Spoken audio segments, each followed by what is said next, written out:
We are Team 15 and we work with Python. Hello, my name is Heydar and I'm a math major. I'm currently a senior. Hi, my name is Batuhan. I am a senior and I'm a business major. Hi, my name is Berkhan. I'm a recent graduate from computer science. So our project, the title of our infographic is Camping California, Where and How People Camped in 2023.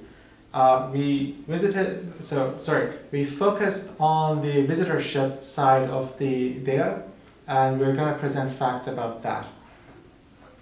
So, the title of our infographics, as you can see, Camping California, Where and How People Camped in 2023. So, the study examines three main things. One, how busy the national parks are, the popularity, and what types of camping methods were used, and finally the amount of time the campers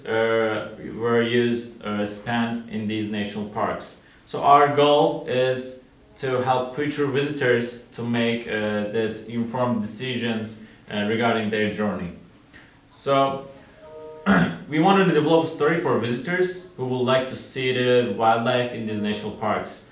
There are various ways to camp in these national parks. So our infographic will help you to pick your destination in terms of other people's experience, such as amount of people traffic, time span, and ways of stay. We tried our best to create a story from our perspective and as a camper, and as this infographic mainly geared towards the camping interest. In our understanding, the main data set was created by merging at least three different data sets. The national park facts, animal/plants living on the parks, and visitor information.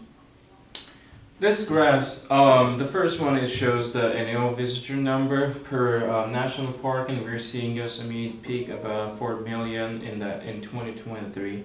The second one shows how people are actually camping in these national parks. We have Channel Islands and Pinnacles as an exception because they are specifically designed national parks compared to others. Our third final graph is concerned about how long each visitors actually stay in these places, and we have some one exception in there in all of the cases.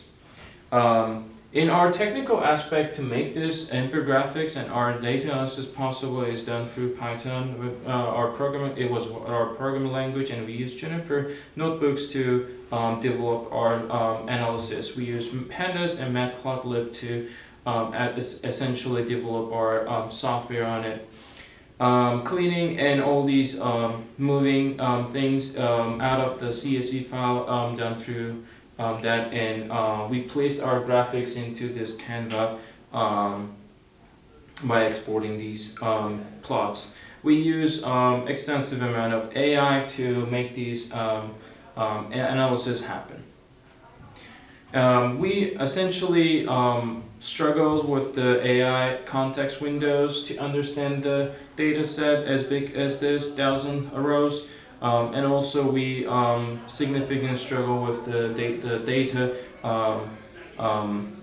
multiple data sets merging together. So those are the two things that I would say there were the technical challenges. So to conclude, we were curious with how to help visitors and campers prepare. We presented information regarding the traffic in the national parks, popular camping methods, and average time spent per person in the parks. This data can help a visitor or a camper with making informed decisions regarding their next journey. Thank you for listening to our project.